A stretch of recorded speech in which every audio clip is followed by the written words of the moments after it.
سیدنا شفینا نبینا مولانا محمد بارک وسلم صلاۃ و سلام علیک یا رسول اللہ صلی اللہ تعالی علیہ وسلم۔ الحمدللہ، اللہ تبارک و تعالیٰ کا بڑا شکر ہے کہ اس کی عطا سے ہم اس کے محبوبین کا ذکر کر رہے ہیں اور اس کے پیارے حبیب صلی اللہ تعالی علیہ وسلم کی ذات پر درود پاک کی ڈالیاں نچھاور کر رہے ہیں۔ آج جس ذات کا مجھے ذکر کرنا ہے اس کو دنیا عطائے رسول ہندل ولی خواجہ معین الدین چشتی حسن سنجری ثم اجمیری رضی اللہ تعالیٰ عنہ سے دنیا آپ کو جانتی اور پہچانتی ہے۔ ابھی 8 یا 10 دن سے پہلے میں بچوں کو پڑھانے جاتا ہوں تو ایک 7 سال کا لڑکا جو میرے پاس پڑھنے کے لیے آتا ہے،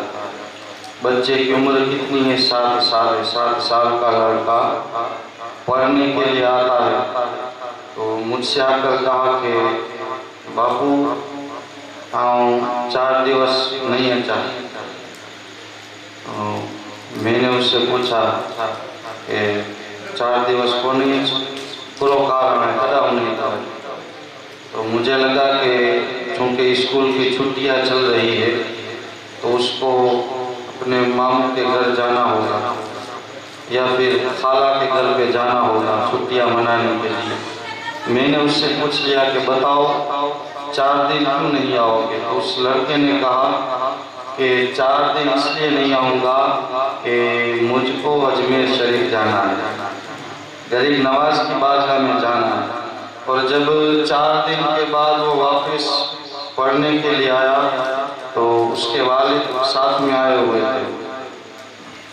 تو ان کے والد نے بتایا کہ باپو میں نے اپنے لڑکے سے پوچھا کہ تم کو کہاں پر جانا ہے، ابھی تمہاری چھٹیاں چل رہی ہے تو تم کو میں گھما کے آؤں، بتاؤ کہاں پر جانا ہے؟ ماسی کے گھر جانا ہے، ماموں کے گھر جانا ہے۔ تو میرے لڑکے نے مجھے کہا کہ اگر آپ مجھے لے جانا ہی چاہتے تو غریب نواز کی بارگاہ میں لے جائیں۔ 8 دن پہلے کا واقعہ ہے۔ لڑکا کہتا ہے کہ ابا جان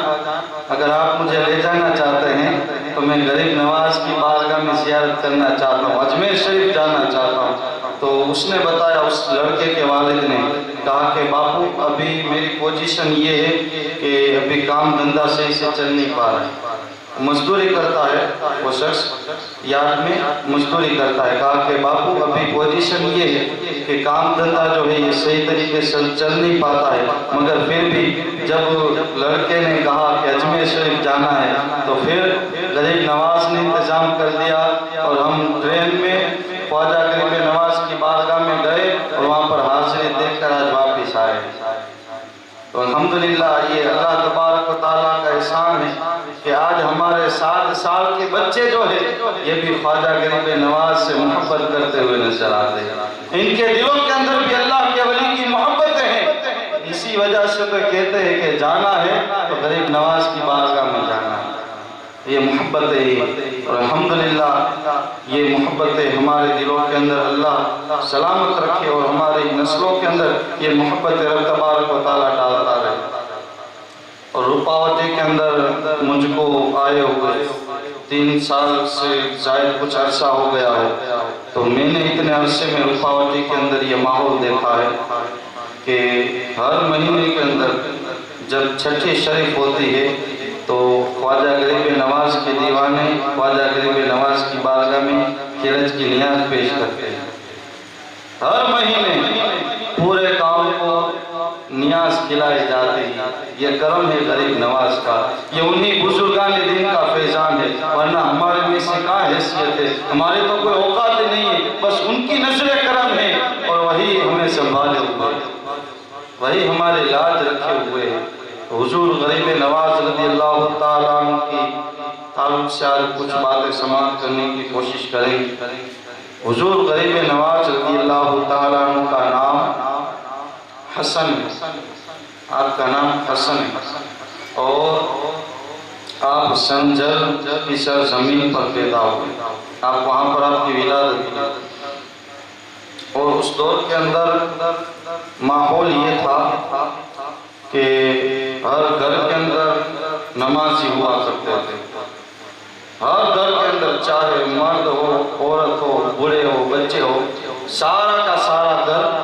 نمازی ہوا کرتا تھا، اور ایسے نمازی ہوا کرتے تھے کہ ان کی تہجد کی نماز بھی کبھی قضا نہیں ہوتی، تہجد کی نماز بھی وہ مسجد میں جا کر ادا کیا کرتے تھے۔ تو روایتوں کے اندر ملتا ہے کہ جب سنجر کے اندر سارے مسلمان نماز تہجد ادا کرنے کے لیے اپنے گھر سے نکلے، اس وقت تو یہ گھڑی کا دور نہیں تھا، مگر آسمان پر دیکھ کر وہ وقت معلوم کر لیا کرتے تھے کہ کتنے بجے ہیں، وقت معلوم ہو جایا کرتا تھا۔ تو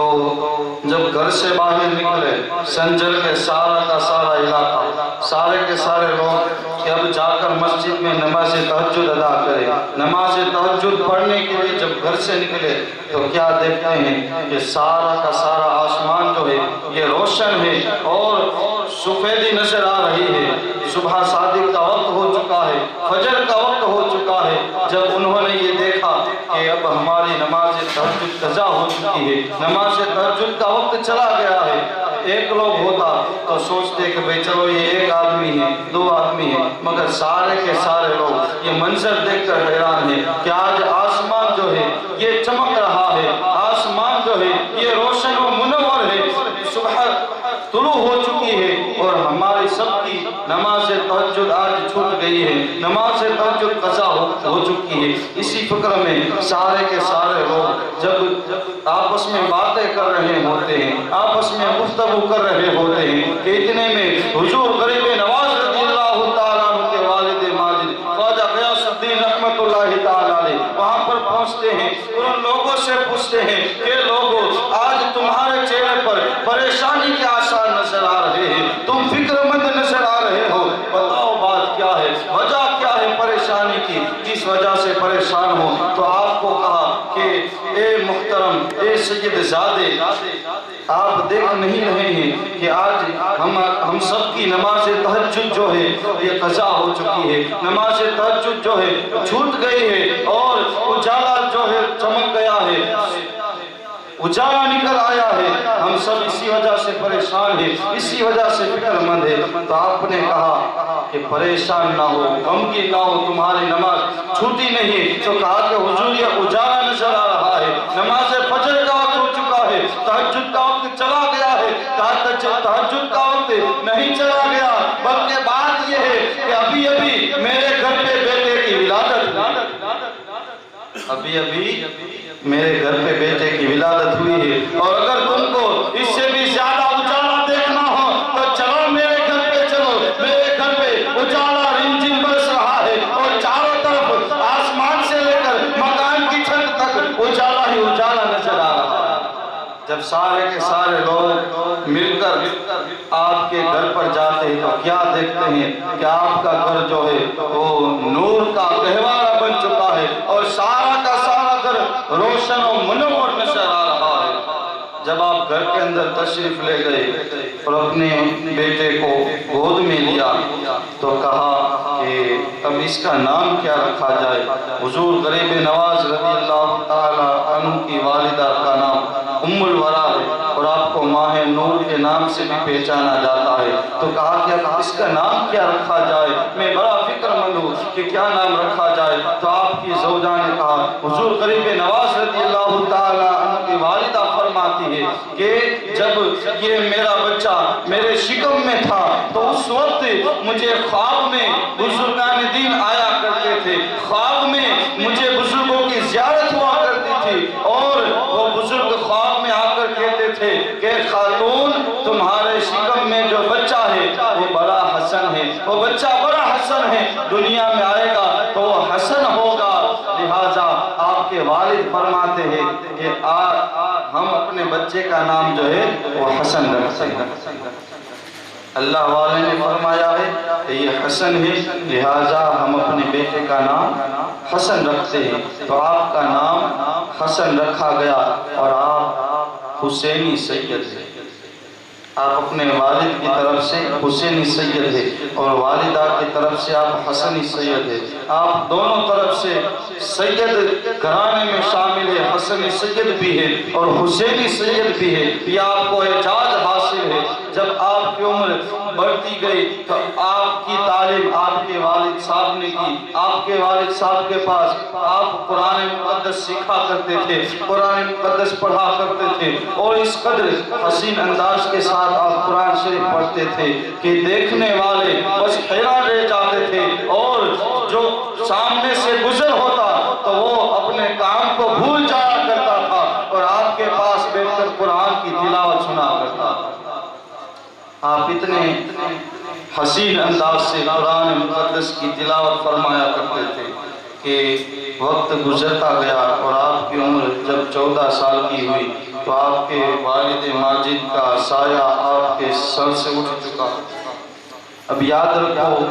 کہ جو بلند منصب پر فائز ہوتا ہے، جو بلند مقام پر فائز ہوتا ہے، تو رب تبارک و تعالیٰ اس کے امتحانات بھی بہت لیتا ہے۔ رب تبارک و تعالیٰ بہت کٹھن مرحلے سے ان کو گزارتا ہے اور بہت مشکلات کا ان کو سامنا کرنا پڑتا ہے، تب جا کر ان کو ولایت کا مرتبہ حاصل ہوتا ہے۔ حضور خواجہ غریب نواز رضی اللہ تعالیٰ ابھی 14 سال کی آپ کی عمر ہے اور آپ کے والد ماجد دنیا سے کوچ کر جاتے ہیں، اور آپ کے حصے میں آپ کے والد صاحب کا جو باغ تھا وہ باغ آتا ہے اور پنچکی آتی ہے۔ آپ 14 سال کی ننھی عمر میں اس باغ کے اندر جاتے ہیں اور باغ کے اندر درختوں کو پانی پلایا کرتے ہیں، باغ کی صفائی کیا کرتے ہیں اور اسی باغ سے آپ اپنا گھر کا خرچہ چلایا کرتے ہیں۔ اور ایک آپ کا معمول یہ ہے کہ آپ باغ کے اندر جاتے اور سارا کا سارا کام جو ختم ہو جاتا تھا تو آپ کام کو ختم کرنے کے بعد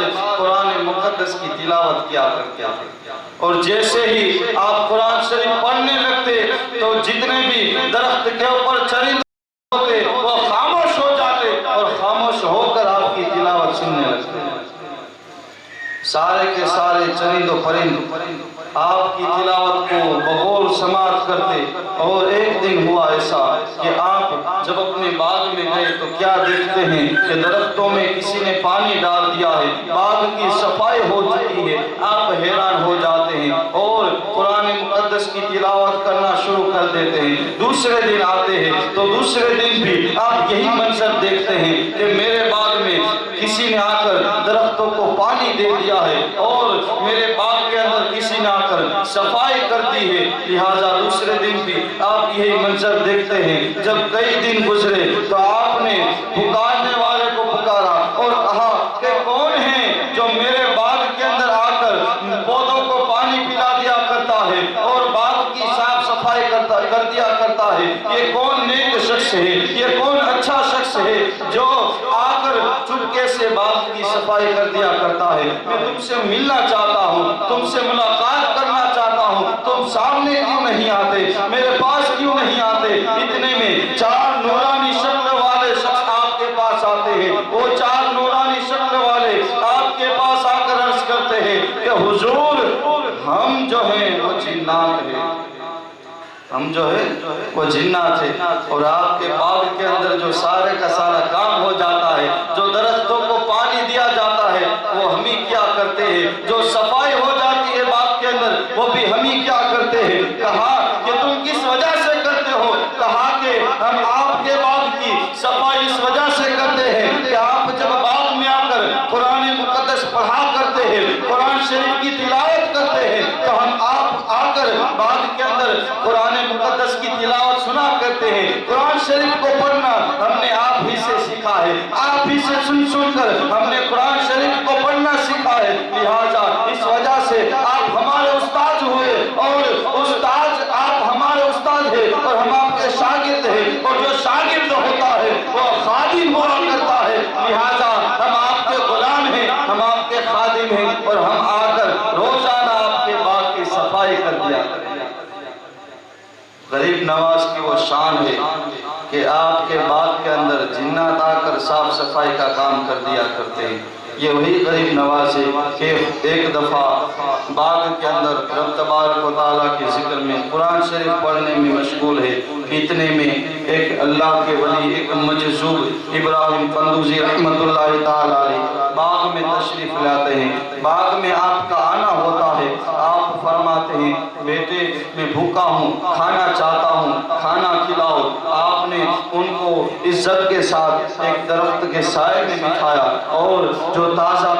پھل تھے وہ پھل لا کر آپ کی خدمت میں پیش کیے۔ جب آپ وہ پھل کھا چکے تو آپ نے فرمایا کہ بیٹا تم کس نسب سے تعلق رکھتے ہو، کس خاندان سے تمہارا تعلق ہے؟ تو آپ نے فرمایا کہ میں سید گھرانے سے تعلق رکھتا ہوں، میں حسن حسینی سید ہوں، سید زادہ ہوں۔ کہا کہ بیٹا تمہارا نام تو بتاؤ۔ کہا کہ میرا نام حسن ہے، میرے والد نے میرا نام حسن رکھا ہے، مجھ کو لوگ حسن کہہ کر بلاتے ہیں۔ اتنا سننا تھا کہ آپ اپنی جیب کے اندر سے روٹی کا ٹکڑا نکالتے ہیں اور سوکھی ہوئی اس روٹی کا ٹکڑا نکال کر آپ اپنے منہ کے اندر چباتے ہیں اور چبانے کے بعد فرماتے ہیں بیٹا اس روٹی کے ٹکڑے کو تم کھا جاؤ۔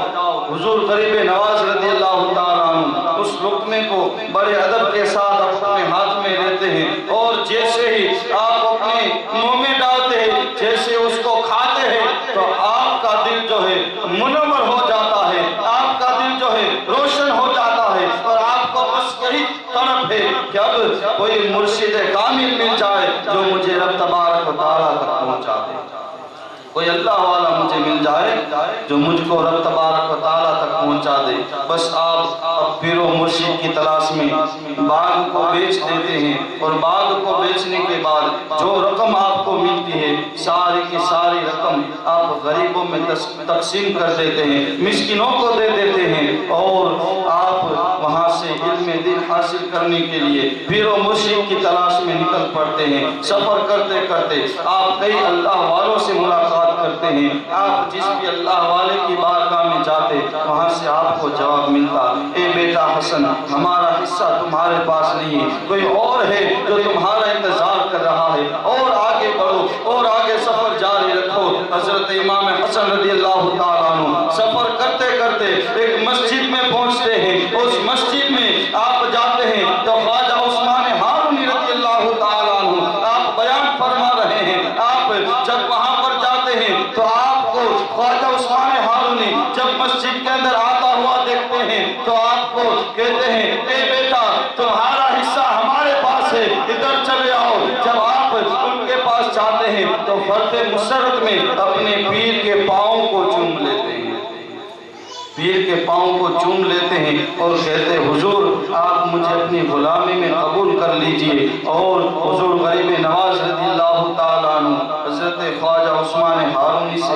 بیعت لیتے ہیں اور بیعت لینے کے بعد اب آپ کے ساتھ وہ رہا کرتے ہیں۔ خواجہ عثمان ہارونی رضی اللہ تعالیٰ عنہ کی آپ خدمت کیا کرتے ہیں، آپ جس بستر پر سوتے تھے وہ بستر آپ صاف کیا کرتے تھے، جو لباس پہنتے تھے وہ لباس کو آپ دھویا کرتے تھے، آپ جہاں جاتے تھے وہاں آپ ان کا سامان لے کر ان کے پیچھے پیچھے چلا کرتے تھے۔ 20 سال آپ نے اس طریقے سے اپنے پیر و مرشد کی خدمت کی، 20 سال تک آپ نے اپنے پیر و مرشد کے ساتھ گزارے۔ جب 20 سال کا عرصہ گزرا تو آپ کے پیر و مرشد نے آپ کو اپنے پاس بلایا اور کہا کہ اے بیٹا آسمان کی طرف نگاہ ڈالو۔ تو جیسے ہی حضور غریب نواز رضی اللہ تعالیٰ عنہ اپنی نگاہ کو آسمان کی طرف بلند کرتے ہیں، پیر و مرشد پوچھتے ہیں بیٹا بتاؤ کیا نظر آتا ہے؟ کہا کہ اے پیر و مرشد ساتوں آسمان نظر آتے ہیں۔ کہا اور نگاہ اونچی کرو کیا نظر آتا ہے؟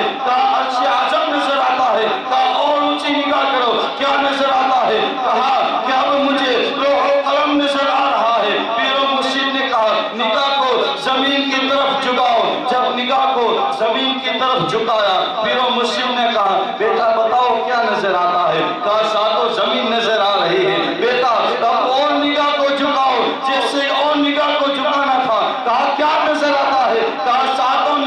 زمین کے نیچے جو کچھ بھی موجود ہے وہ میری آنکھوں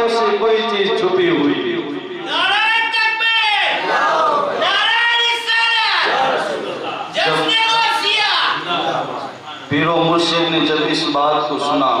تو آپ نے دو انگلیاں اس طرف کی، دو انگلیاں اس طرح رکھ کے کہا کہ بیٹا حسن بتاؤ اب ان دو انگلیوں کے درمیان کیا نظر آ رہا ہے؟ بیٹا حسن بتاؤ اب اس دو انگلیوں کے درمیان کیا نظر آ رہا ہے؟ حضور غریب نواز رضی اللہ تعالیٰ عنہ فرماتے ہیں جب میں نے اپنے پیر و مرشد خواجہ عثمان حرمی رضی اللہ تعالیٰ عنہ کی دو انگلیوں کی طرف دیکھا تو میں نے اپنے پیر و مرشد سے کہا کہ پیر و مرشد آپ کی ان دونوں انگلیوں کے درمیان اب مجھے 18 عالم نظر آ رہے ہیں، 18 عالم نظر آ رہے ہیں۔ پیر و مرشد نے جب اس بات کو سنا آپ خوش ہو گئے اور کہا کہ بیٹا اب تم جو ہے وہ مکمل ہو گئے، اب تمہاری تعلیم جو ہے وہ مکمل ہو گئی، یہ کہا اور اب آپ کی سند کے لیے اب رب کی بارگاہ میں پروانے کے لیے آپ حج کا سفر کرتے ہیں۔